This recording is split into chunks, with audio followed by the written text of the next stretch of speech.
Salut, c'est Kirby. Bon, bah aujourd'hui, je vais vous apprendre à défaire et à remonter son Rubik's Cube DY. Bon, moi là, le cube que j'ai, c'est un Daiyan Guiyong en pomme. Donc c'est un DY. Donc bon, bah on commence tout de suite. Donc le démonter, c'est pas très dur. C'est juste que quand vous avez un Rubik's Cube que vous avez acheté sur une grande surface, c'est juste la première fois qui est un peu difficile à faire en fait. Donc vous tournez votre face, une face comme cela. Donc là, et vous prenez votre pouce et vous faites le levier après, en poussant. Normalement ça vient tout seul. Moi comme j'ai c'est pas comme dans tous les DY, parce que les Daiyan, certains Rubik's Cube peuvent se couper en deux, on va dire comme ça. Voilà. Bon, c'est pareil pour les coins. Un coin, c'est ça. Donc ça c'est un peu plus dur à faire. J'ai du mal à les autres. Donc on enlève tout.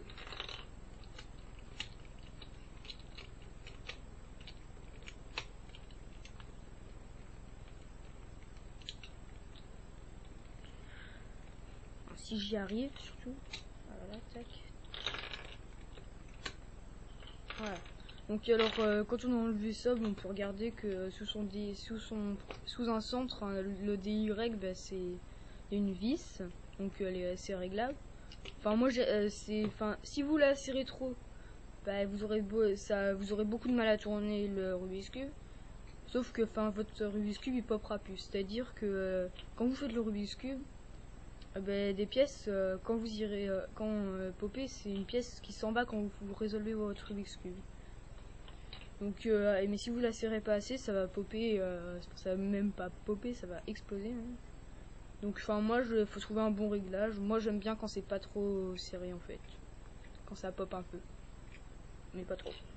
Donc après c'est plus simple parce que là normalement ça s'en va par bloc. Vous prenez c'est un peu comme dans la méthode Friedrich, vos F2L. Vous prenez ce bloc comme ça et ça normalement ça s'en va tout seul. Normalement, je dis bien. Et hop. Voilà.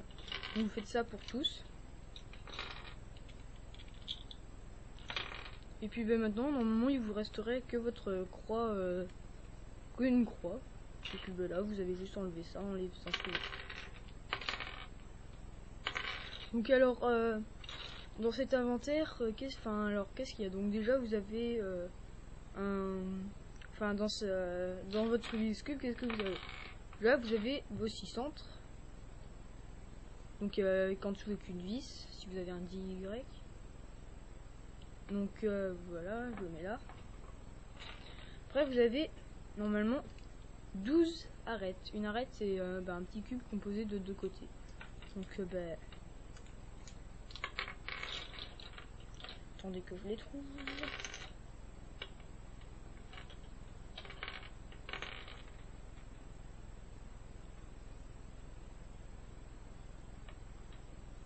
Et je crois que c'est bon. Ah non, il y en a là.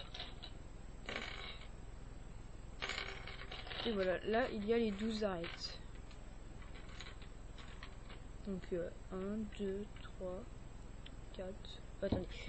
Alors, premier, deuxième, quatrième, cinquième, sixième, septième, huitième. Ouais, c'est bon, elles y sont toutes. Et normalement, vous avez vos 8 coins plutôt. Donc un coin, c'est ça. Donc vous les séparez bien, c'est plus, comment dire, simple, on va dire. Donc déjà après, vous prenez votre truc à centre, je sais pas comment ça s'appelle. Donc vous mettez votre centre blanc vers le bas. Enfin non, pas vraiment vers le bas, mais là vous allez chercher un peu comme pour faire la croix blanche, sauf que on va prendre l'arête verte, blanche, c'est ça quoi. Donc on la cherche. Oh là là, je vais pas y arriver. Donc ça c'est les blanches. Ah voilà, là voilà. Donc là vous vous la mettez comme ça. Et voilà, votre arête elle est mise.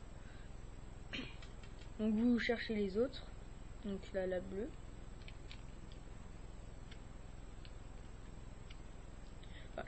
Quand vous regardez le Daeyangyong, ça fait, si on regarde un peu comme ça, c'est que ça fait une boule en fait. Si on rajoute un coin et qu'on regarde de l'autre côté, ça fait une sorte de boule à l'intérieur.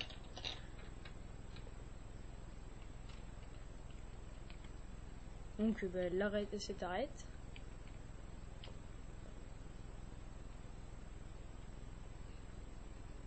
Et vous cherchez l'arête après blanche-rouge qui est ici.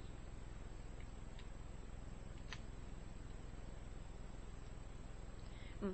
Là maintenant qu'on les a placés comme ça, donc voilà, ils sont placés. C'est pas tout, mais il faut maintenant placer un peu comme la méthode Friedrich les F de L. Ça. Donc c'est parti. Donc là déjà on va faire comme plutôt en méthode simple, on va placer coin par coin. Donc lui c'est le blanc orange, donc il va là. Donc là vous faites comme cela et puis vous faites glisser.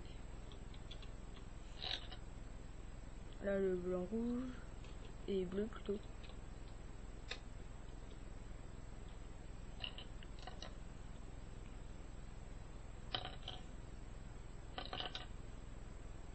Là c'est la blanche rouge verte. Tac.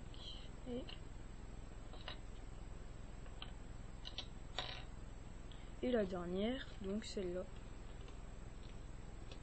Donc là c'est comme si vous aviez fait votre face blanche avec la première couronne. Donc maintenant c'est la deuxième couronne. Donc vous regardez les arêtes, donc là celle-là.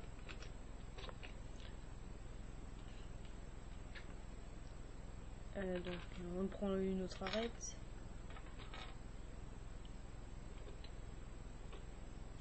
Donc là celle-là en fait.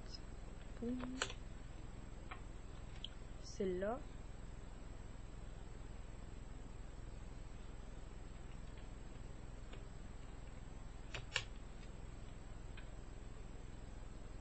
Et il ne me reste plus qu'une arête qui est ici. Oh non, je me suis trompée ici.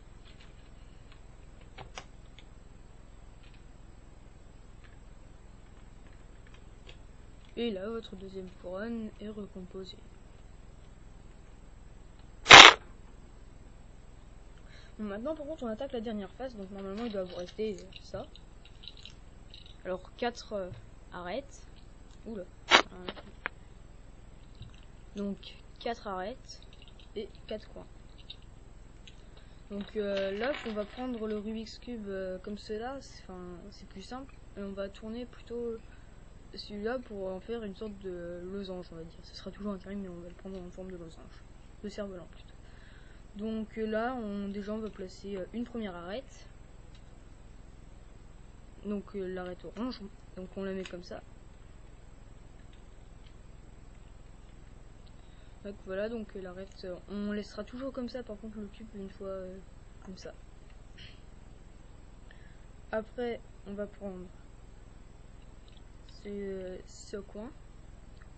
Donc le coin jaune, vert, orange, pour nous le coller à côté du orange.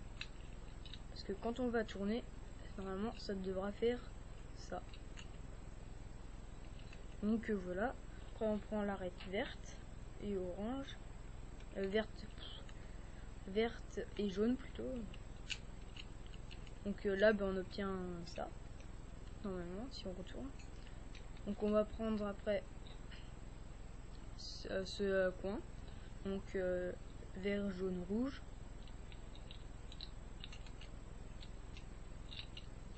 Et voilà.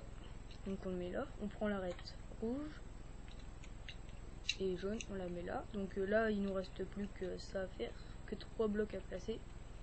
Donc là par contre on va pas placer coin, arête, puis coin. On va faire justement, on va placer les deux coins. Parce que sinon si vous faites coin, donc si on place un coin puis l'arrête, on va pas pouvoir placer le dernier coin. Donc c'est juste une question pratique, à moins que vous vouliez casser votre Rubik's Cube, mais bon, c'est quand même un peu bête de casser son Rubik's Cube.